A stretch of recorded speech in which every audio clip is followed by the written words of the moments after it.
Contestant number 3, Jonathan Dunn. Jonathan Dunn, contestant number 3.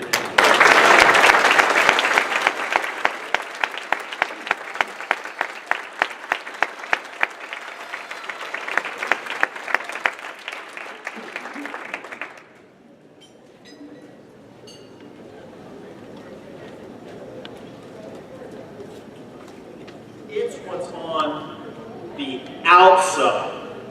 Fellow Toastmasters, Mr. Contest Master, and especially you, Angelie, wherever you might be sitting. There you are. That counts.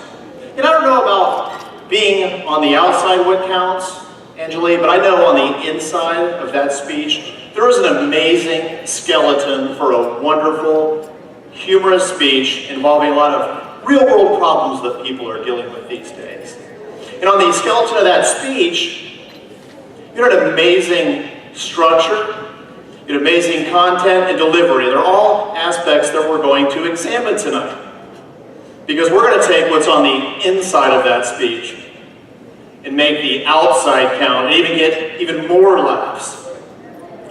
Looking at your structure, you came out and you started by saying, I was at the dentist the other day, something that each and every one of us has been through, usually with deplorable results. And then you had the content, and your content was beautiful. Her content was story after story after story. And I love stories, Angelie, because they're data that has soul. And then you closed out the speech with an absolute Twitter headline.